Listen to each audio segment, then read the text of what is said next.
जहाँ नेता हो वहाँ राजनीति ना हो, ऐसा नहीं हो सकता। देखिए कोरोना है, कोरोना में जहाँ सबको मिलजुल कर काम करना चाहिए, वहीं देखिए लोग काम भी कर रहे हैं, सभी राजनीतिक दल लोगों की सेवा में लगे हुए, लेकिन सेवा के साथ साथ राजनीतिकरण भी चल रहा है। रेवाड़ी की बात करें तो रेवाड़ी में कोरोना के समय में जो भारतीय जनता पार्टी थी, जो लंबे लंबे दावे किया करते थे नेता, भारतीय जनता पार्टी को छोड़कर एक अन्य मंच के बैनर तले काम किया जा रहा है। भारतीय जनता पार्टी के नेता रेवाड़ी में नजर आने के बजाय इंसान मंच के बैनर के नीचे नजर आ रहे हैं। आज कोरोना वैश्विक महामारी बन चुके देश व प्रदेश में लगातार कोरोना के मरीज बढ़ते जा रहे हैं। रेवाड़ी जिला में भी 4 कोरोना पॉजिटिव केस हो चुके हैं। आज हम बात करेंगे भारतीय जनता पार्टी की, जिसमें भारतीय जनता पार्टी के सांसद गुड़गांव लोकसभा से इंद्रजीत सिंह हैं। इंद्रजीत सिंह भारतीय जनता पार्टी के सांसद के साथ 2 योजनाओं से केंद्र में मंत्री भी हैं, जिनको हरियाणा में कोरोना की निगरानी के लिए जिम्मेदारी प्रधानमंत्री नरेंद्र मोदी द्वारा दी गई है। जनता पार्टी द्वारा केंद्रीय नेतृत्व द्वारा कहा गया है कि भारतीय जनता पार्टी का कार्यकर्ता स्वयं एक समय भूखा रहकर अन्य व्यक्ति जिसके पास खाने को अनाज नहीं है उसका पेट भरे। दूसरी ओर रेवाड़ी विधानसभा में आज हम बात कर रहे हैं भाजपा नेताओं के चेहरे बताने जा रहे हैं जो कोविड-19 के दौर में राजनीति कर रहे हैं। हम आपको सबसे पहले दिखा रहे हैं सांसद इंद्रजीत सिंह जो प्रधानमंत्री नरेंद्र मोदी के साथ देखिए शपथ ले रहे हैं। मैं इंद्रजीत सिंह जो लोकसभा का सदस्य निर्वाचित हुआ हूँ, ईश्वर की शपथ लेता हूँ कि मैं विधि द्वारा स्थापित भारत के संविधान के प्रति सच्ची श्रद्धा और निष्ठा रखूंगा।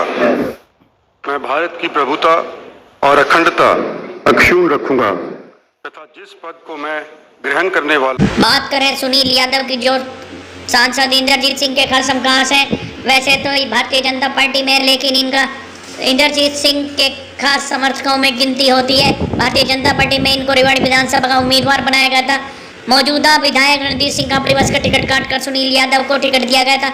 अनेक भारतीय जनता पार्टी के उन नेताओं की उपेक्षा करके भारतीय जनता पार्टी ने राव इंद्रजीत सिंह की सिफारिश पर सुनील यादव को अपना उम्मीदवार बनाया था। देखिए सुनील यादव कितने लंबे लंबे दावे कर रहे हैं। मैं कोई नेता नहीं हूं, मैं आपका सेवक बना के भेजा हूं राव साहब ने यहाँ से।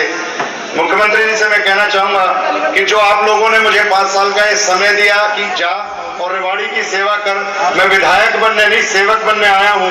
और अगले 5 साल मैं कहना चाहूंगा मुख्यमंत्री जी से कि मैं रेवाड़ी की जनता के दिलों में वो जगह बनाऊंगा जो आपने पूरे हरियाणा के दिलों में जगह बनाई। हम आपको दिखा रहे हैं योगेंद्र पालीवाल, जो भारतीय जनता पार्टी के जिलाध्यक्ष रहते हुए इन्होंने राव इंद्रजीत सिंह का साथ बेखूबी निभाया था। दोस्तों आपको असली बात बताने जा रहे हैं। जनता को दिखाई दे रहा है लेकिन जनता चुप है, सब देख रही है जनता। हम आपको मुद्दे की बात बताएं कि सांसद इंद्रजीत सिंह के समर्थक जो हैं भारतीय जनता पार्टी में शामिल हो चुके हैं, लेकिन कोई भी भारतीय जनता पार्टी के बैनर के नीचे, झंडे के नीचे उन लोगों तक खाना नहीं पहुंचा रहा है। केवल इंसान मंच के बैनर के तले विज्ञापन दिए जा रहे हैं, अखबारों में, समाचार पत्रों में दिखाया जा रहा है कि इंसान मंच उन तक खाना पहुंचा रहा है। लगातार यह चल रहा है रेवाड़ी में भारतीय जनता पार्टी की बजाय इंसान मंच को जिंदा किया जा रहा है। दूसरी ओर आपको बताएं कि राव इंद्रजीत सिंह की बेटी आरती राव जो महिला प्रदेश भाजपा की पदाधिकारी भी आजकल इंसान मंच के अंतर्गत भारतीय जनता पार्टी को छोड़ राव इंद्रजीत सिंह के समर्थक जो कोविड-19 के दौर में लोगों तक खाना अनाज पहुंचा रहे हैं, उसमें लगातार स्थानीय राव समर्थक भाजपा का झंडा उठाते थे, भाजपा को अपनी मां बताते थे, मरने जीने की कसमें खाते थे। आज इंसान मंच के बैनर तले लोगों तक जो लोग खाना पहुंचा रहे हैं, यह कार्यकर्ता अपनी मर्जी से कर रहे हैं या सांसद के आदेश के बाद इंसान मंच को जिंदा करने की तैयारी चल रही है। क्या भारतीय जनता पार्टी को कमजोर किया जा रहा है? क्या आने वाले चुनाव में राव इंद्रजीत सिंह भारतीय जनता पार्टी को छोड़ सकते हैं, या विधानसभा चुनाव में इंसान मंच भी जेजेपी की तर्ज पर तैयारी करने जा रही है? राव इंद्रजीत सिंह क्षेत्र में इंसान मंच के बैनर तले चुनाव लड़ेंगे या भारतीय जनता पार्टी में रहेंगे या भारतीय जनता पार्टी को छोड़कर अन्य दल में चले जाएंगे, यह तो आने वाले समय में ही मालूम हो पाएगा। लेकिन यह बात साफ हो रही है कि कोविड-19 के दौर में जहां लोग जिंदगी और मौत के बीच जंग लड़ रहे हैं, वहीं हमारे नेताओं को राजनीति करने से फुर्सत नहीं है। जिस भारतीय जनता पार्टी की कसमें खाने वाले नेता जो केंद्र में मंत्री भी हैं, आज उनको इंसान मंच दिखाई दे रहा है और भारतीय जनता पार्टी दिखाई दे नहीं रही है। आप देख रहे हैं भारतीय जनता पार्टी के पूर्व विधायक रणजीत सिंह कापड़ी वजह भारतीय जनता पार्टी में लंबे समय से राजनीति कर रहे हैं। भारतीय जनता पार्टी ने इनको टिकट नहीं दिया, उनको निर्दलीय चुनाव लड़ना पड़ा। यह पूर्व विधायक जरूरतमंद लोगों तक मदद पहुंचा रहे हैं, लेकिन भारतीय जनता पार्टी के झंडे के साथ यह भी नजर नहीं आ रहे हैं, क्योंकि भारतीय जनता पार्टी ने इनको 6 साल के लिए निष्कासित कर दिया था। पिछली सरकार ईंटों का ढर्रा खड़ा करके गई, ठेकेदार के पैसे नहीं दिए। वो कॉलेज हमने बनाया और चालू किया।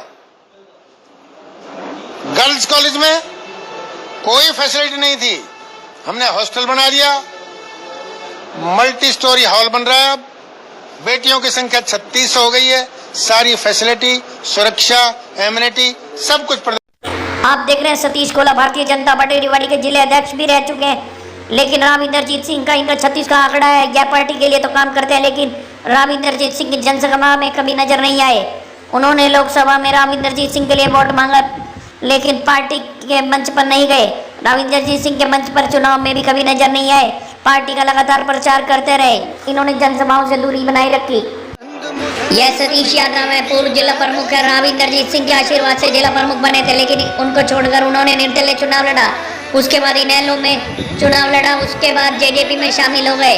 जेजेपी भी छोड़कर भारतीय जनता पार्टी का झंडा उठा लिया। देखिए भारतीय जनता पार्टी का झंडा उठाकर क्या दावा कर रहे हैं सतीश यादव। लेकिन इनको भारतीय जनता पार्टी ने टिकट नहीं दिया, तो उन्होंने राव इंद्रजीत सिंह के खिलाफ मोर्चा खोल दिया था। उन्होंने कह दिया था कि जब भारतीय जनता पार्टी का बुरा दौर होगा, राव इंद्रजीत सिंह सबसे पहले भाजपा छोड़ने वाले नेता होंगे। या किसी और दल में जाते उनके साथ चुनाव लड़ता दिखाता। ये तो मोदी जी की हवा बन गई, इनकी हिम्मत नहीं है भागने की। और अब क्या गारंटी है कि आगे रहेंगे? अगर कहीं परमात्मा ना करे, अगर भारतीय जनता पार्टी का ग्राफ आया तो आप देख लेना, सबसे पहले अगर कोई भगौड़ा होगा तो उसका नाम राव इंद्रजीत सिंह होगा। आपको मिलवा रहे हैं अरविंद यादव से। अरविंद यादव भारतीय जनता पार्टी के प्रदेश उपाध्यक्ष हुआ करते थे। देखिए कितने लंबे लंबे दावे कर रहे हैं, लेकिन विधानसभा चुनाव में इनकी भूमिका को देखते हुए राव इंद्रजीत सिंह और अरविंद यादव के बीच ठन गई थी।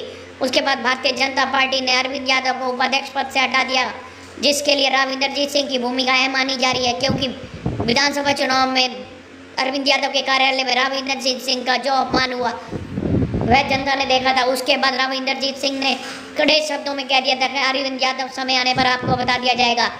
क्योंकि हम लोगों ने देश को अपनी मां माना है, पार्टी को अपनी मां माना है, वो संस्कार हम लोगों ने ले रखे हैं। अब कहते हैं कुंबा बड़ा है, बाहर से भी बहुत लोग आए हैं, लेकिन वो बाहर से हमको चिंता नहीं है। हम संस्कारित लोग हैं, या तो वो हमारे साथ संस्कार में रच बस जाएंगे और नहीं रच बसेंगे तो फिर वो बाहर का रास्ता उनको मिल जाएगा। वो इस परिवार में नहीं रह सकते लंबे दिन तक, उनको बदल। साथियों, कोविड-19 के दौर में जिस तरह से अहिरवल में, रेवाड़ी में इंसान जिंदा किया जा रहा है, इन परिस्थितियों में साफ हो रहा है कि भारतीय जनता पार्टी रेवाड़ी अहिरवल में कमजोर की जा रही है। भारतीय जनता पार्टी पर राव इंद्रजीत सिंह का पूरा कब्जा हो चुका है। पदों पर राव इंद्रजीत सिंह के समर्थक है। वहीं भारतीय जनता पार्टी के पुराने पदाधिकारियों को भी हटा दिया गया है, वह निष्क्रिय कर दिए गए हैं। भाजपा के पुराने नेताओं भी कहते हैं कि भारतीय जनता पार्टी ने राव इंद्रजीत सिंह के सामने घुटने टेक दिए। दोस्तों, ऐसा हो रहा है कि भारतीय जनता पार्टी जो अहिरवल में इंद्रजीत सिंह भाजपा बन गई है। राव इंद्रजीत सिंह अपने इंसान मंच को जिंदा करने में लग गए हैं, क्योंकि ऐसा इसलिए भी किया जा रहा है क्योंकि भाजपा ने उनका दर्द जो दिया था, उनको जो दर्द है उनका छिपा हुआ है। भारतीय जनता पार्टी ने उनकी बेटी आरती राव को रेवाड़ी से बार बार टिकट मांगने के बावजूद टिकट नहीं दिया था। इसका दर्द भी राव इंद्रजीत सिंह के अंदर छिपा हुआ है। साथियों, कोविड-19 के दौर में जनता को इंसान मंच से लोगों तक मदद पहुंचाकर, लोगों की सेवा करके साफ करना जा रहा है। साफ किया जा रहा है कि आने वाले समय में लोगों को दिखा सके कि उनकी सेवा इंसान मंच ही करेगा, और इंसान मंच के उम्मीदवारों को मैदान में उतार कर जितवा कर राव इंद्रजीत सिंह अपनी मंशा जो वर्षों से मन में रखे आ रहे हैं लेकिन पूरी नहीं हो पाई, मुख्यमंत्री की कुर्सी पर पहुंचना चाहते हैं, मुख्यमंत्री की कुर्सी पर बैठना चाहते हैं। इस मंशा को लेकर शायद आज भारतीय जनता पार्टी को कमजोर करके इंसान मंच को जिंदा किया जा रहा है। आप देख रहे हैं, आप हमारे साथ बने हुए हैं, आप लगातार सच्चाई का सामना करते रहेंगे। आप सच्चाई देखना चाहते हैं तो हमारे चैनल को, हमारे यूट्यूब चैनल को सब्सक्राइब कर ले। हम आपसे जो भी सच्चाई होगी उसको सामने लेकर आएंगे।